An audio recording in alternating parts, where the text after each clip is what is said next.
I'm working on a game and I need your help.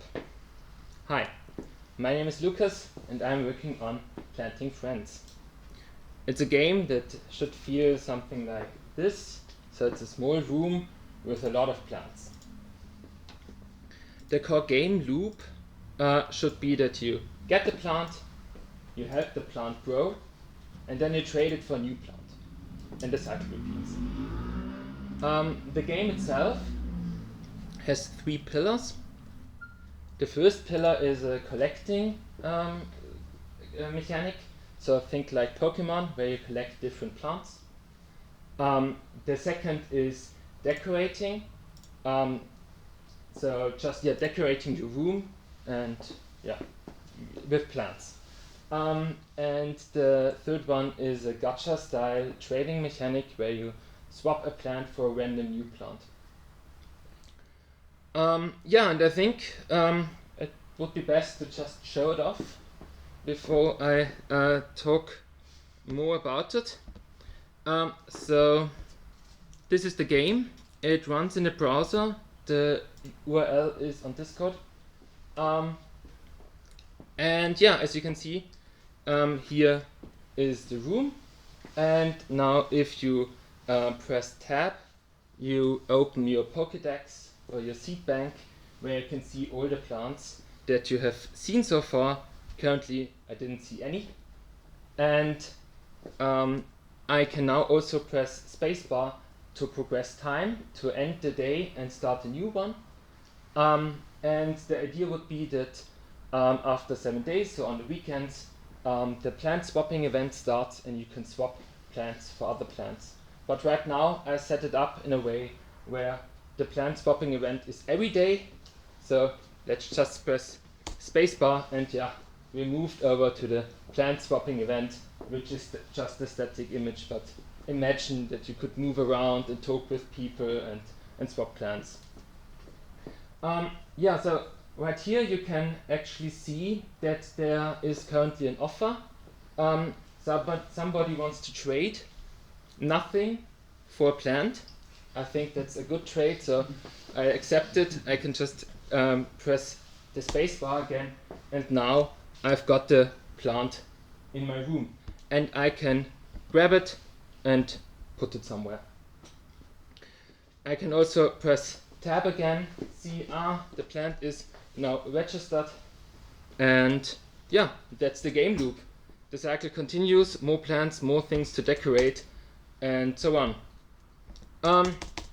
After some time, which should be, after some time the plants mature, as you can see here, and they start to sway to indicate that they are mature. And then you can sell them for better plants. And also now the Pokédex is filled with more plants, so that's nice. And you can also see the evolution of the plants. So. I think that's all that I maybe. What I can also maybe show is different plants have different needs. For example, this plant here has an arrow pointing upwards, and I hope that it's clear from the image what this trait does. If I put it somewhere, the symbol still stays, but if I put it on top of something, it disappears. So this plant likes to be on top of other things. Okay, I think now you got sort of the concept of the game. So I've got a lot of plants and I want to add more and more and more and more, but I can't just re-implement every plant over and over again. So I split the plant into 3 concepts. The first is the family.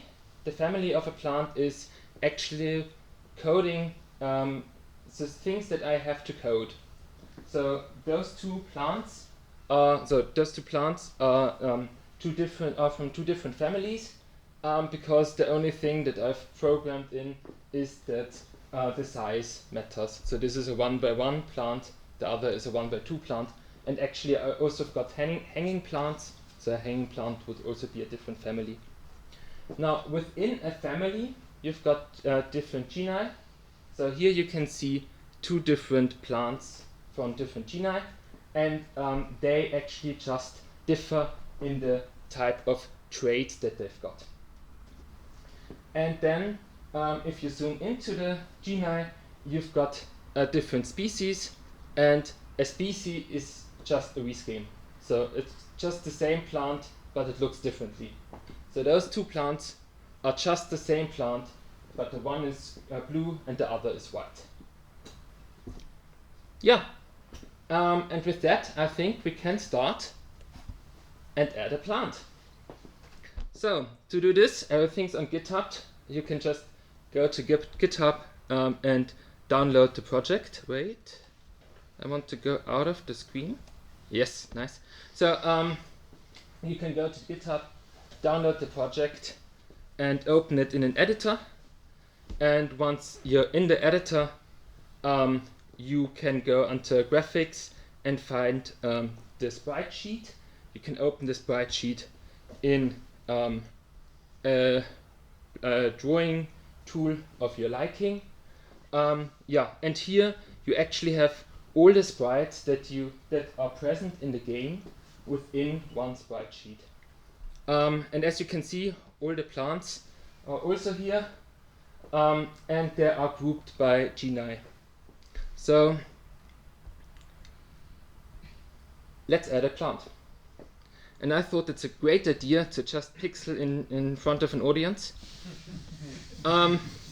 So what we'll do first is we'll grab a pot. Oops. And I did not prepare that because I thought, why not? You're on the wrong layer. Ah, damn it! Thanks! It was a test. You passed.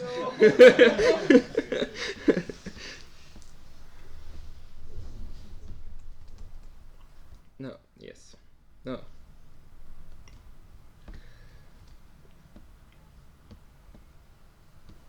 And a second one.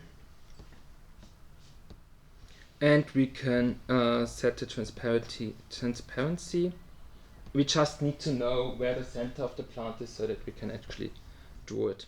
Oops. Yeah, and now we need colors. And I like to just use 16 colors. That's easier to handle. So I've got my colors right here, so I can just pick and choose. Yeah, I think for the first, so we will do 2 images. The first image is the young sapling, and the second image is the adult. So for the first one, let's just maybe draw some leaves or something. I don't know. I really thought it's a good idea to do this in front of an audience. Yeah. Looks like my plant's at home. Great. Then I'm doing a good job. I'm just adding 2 leaves. I don't. It's more brown, yes. A little bit more brown. I can add brown. Yeah. Can the plants die? We can add that as well, if you want to. Could be a dead plant. Where we can make it just no. And they look sad. Mine can be sad. By default. So let's make them maybe brown. Yeah, that's perfect. Great. You need 1 leaf on the ground though. I don't. We can try.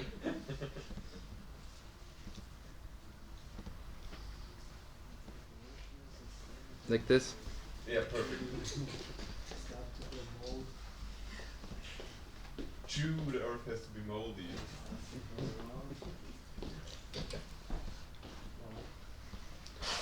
Okay, let's quickly check. Yeah, that should be great. And for the mature version, any suggestions? Just like a trunk. An empty trunk. You're evil. It could have an animated fly flying around. Oh, yes, we can add that. The trunk should be like fall to the side a bit on the top. Why? Oh god. Why? Like this? You know your dad. I know my plants. Yeah.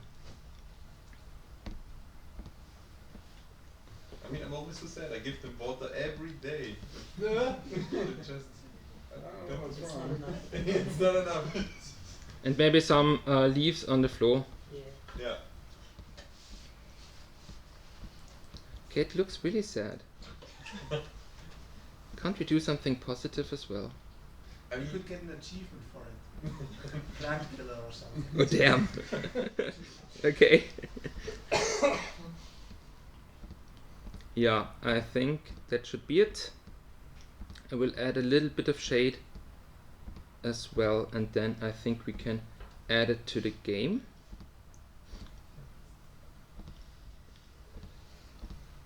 oh, it feels relatable. Okay. And now we can grab the image and put it into some group. So as I said before, every genii has a different position on the sprite sheet, and this genii over here is the first type of genii that you will encounter in the game. So I'll just add it to this genii. Okay, that looks really sad. I'm sorry. I maybe came prepared as well. I've got two different ones if you want to pick. No. Okay. I stand with my choice. Okay. Well then. And we can now save.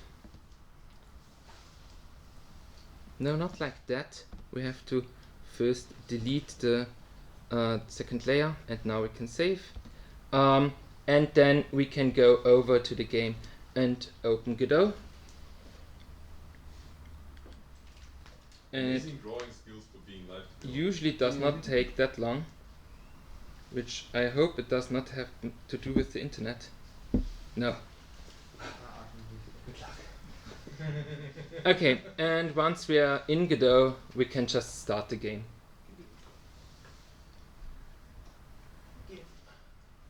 So now let's press spacebar until we see it.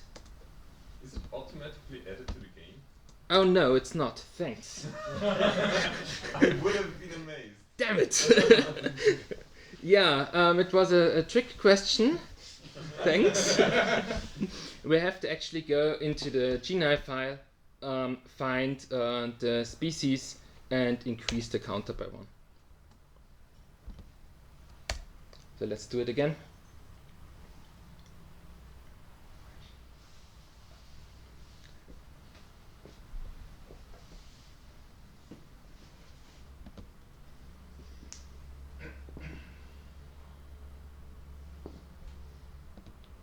Okay, and now we should be able to find it.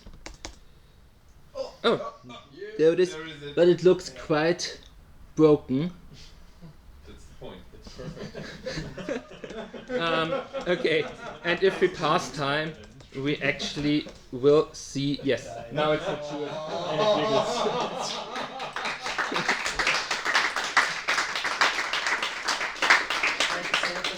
Yeah, look at that swing. Okay, so how are we on time? Do we still have plenty? Well then, let's continue. What that plant?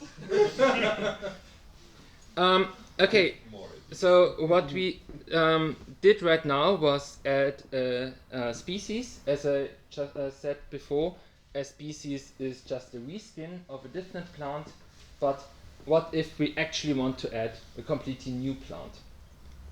So what we do is we go into the genus file, and we can now we go top to bottom through the entire file, and we just have to add the new type of genii in every list.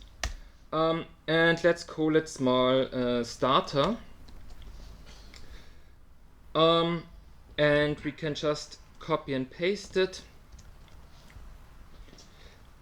And now we have to specify how many there are. And we say, yes, there's one.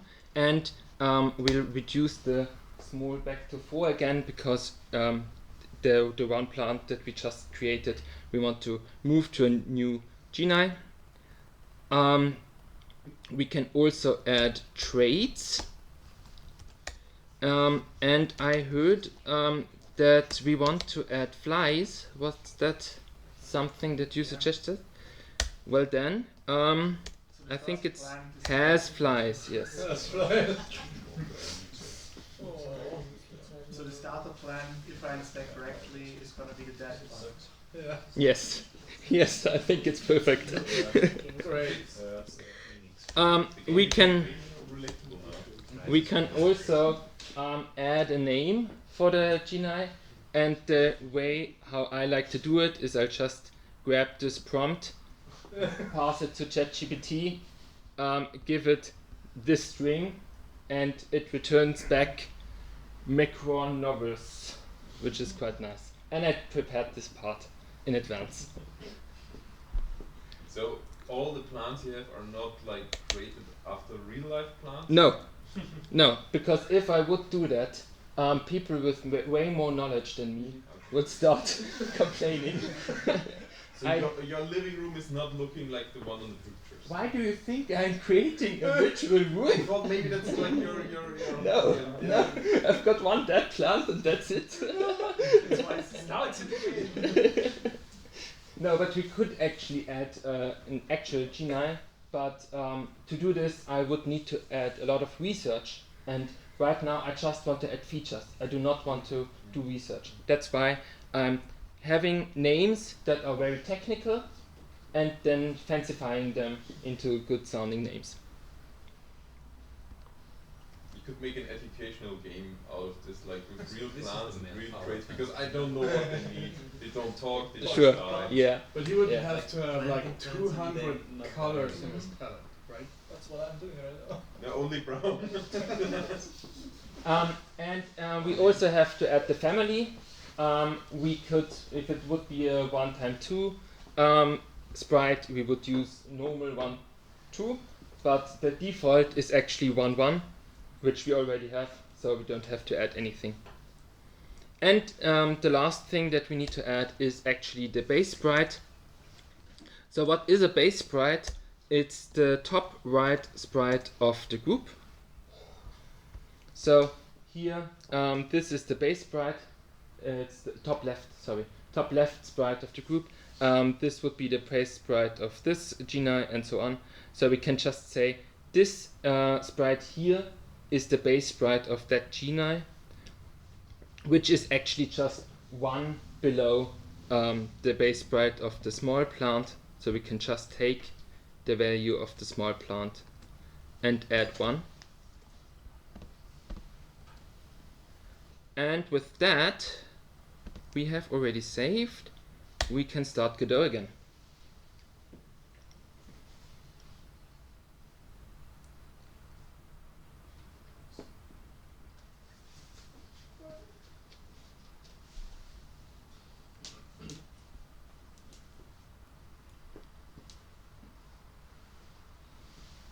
And now we should be able to see our new GNI in the list, and we can also see that it has the trait of a fly. And if we now try to find it, it needs a debug menu, yes.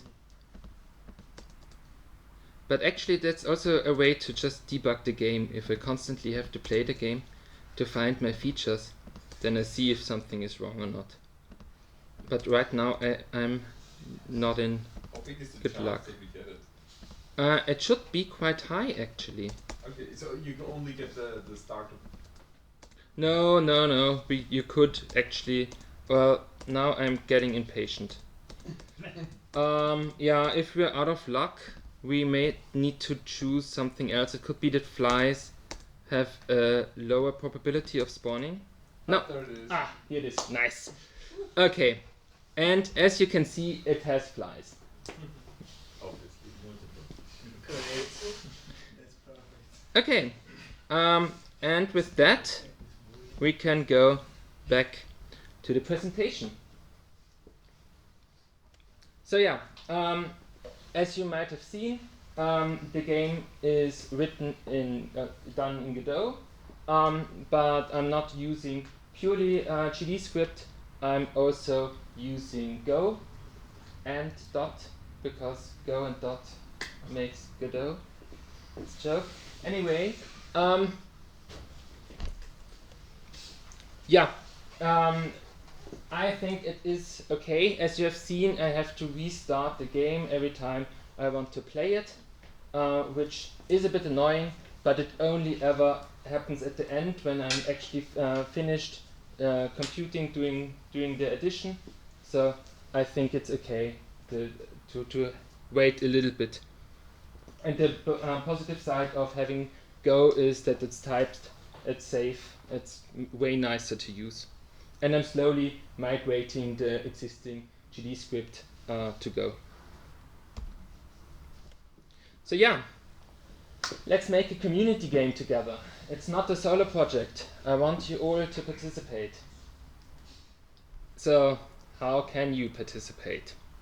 You could add a new plant. You could add new features, like dying. Or you can just come up with ideas. I'm glad I gladly implement them. So As we see. you just have to I just ask you to participate and play the game. Share your ideas and comments and feedback. Pet the cat. Yeah, I think that was it. Thank you. Do you have any questions?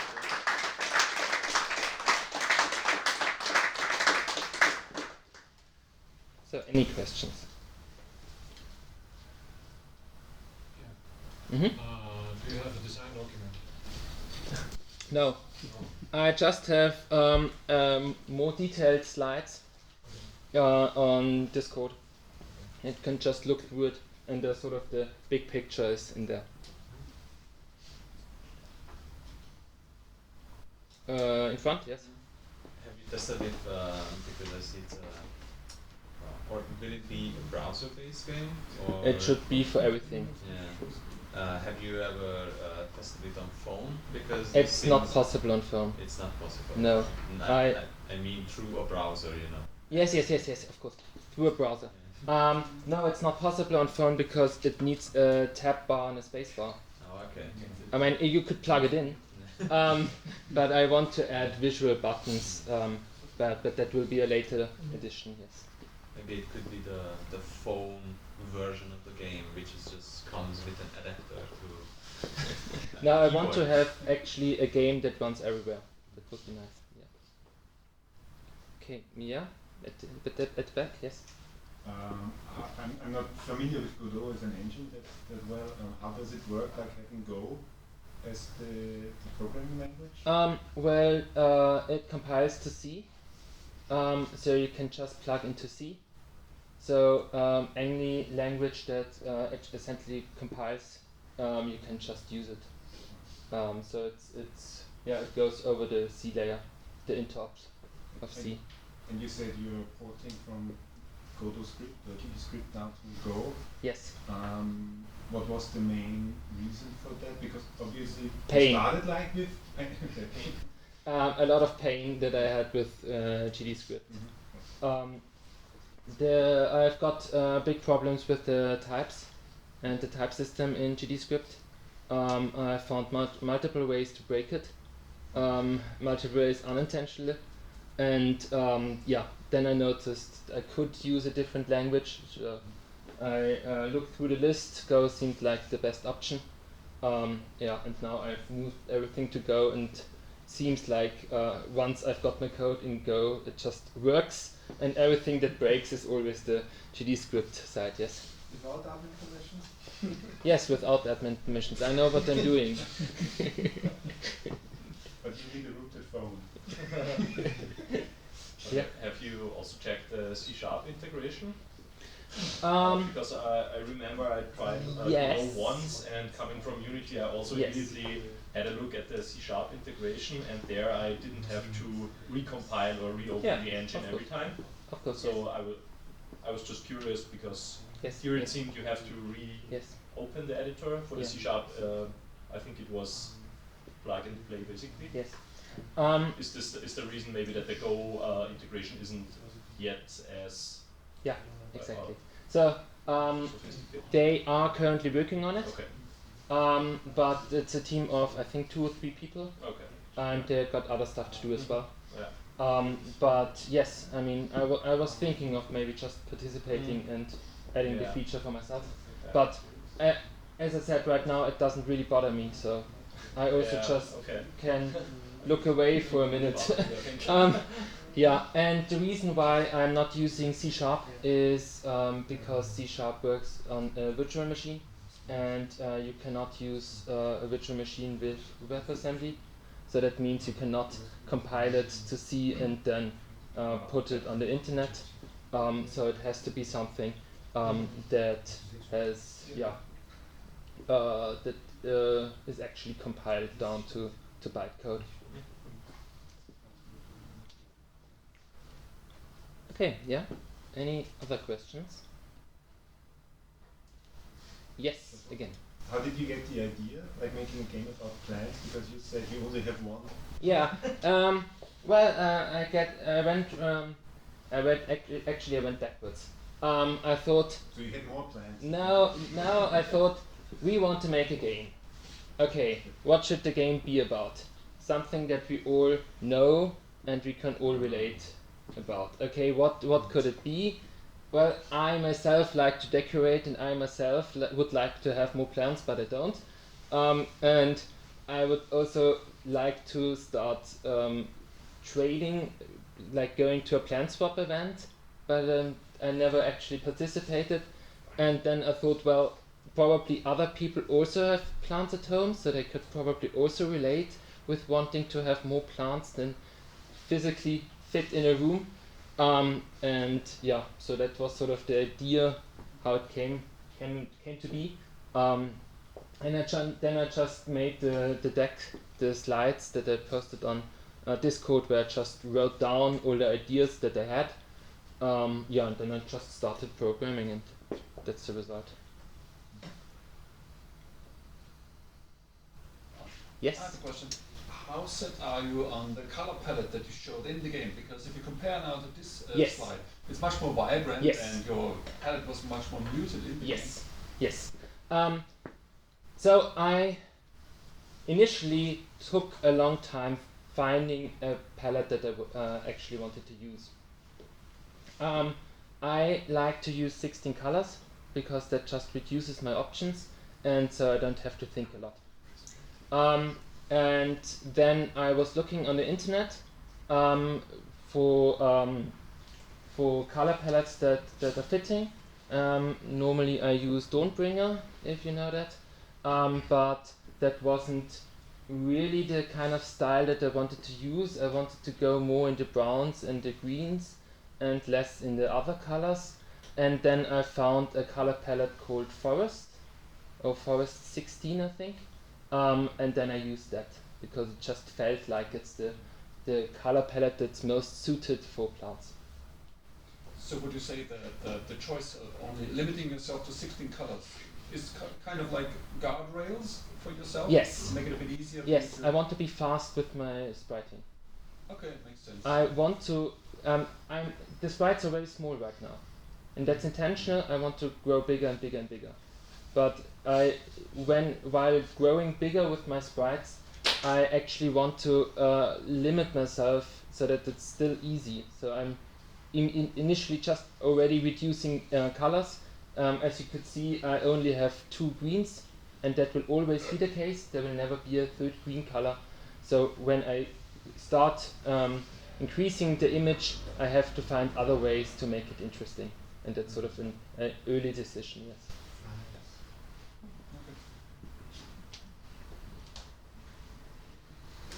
Okay, then I say thanks, and if you've got any ideas for the game, just talk to me afterwards. Thank you.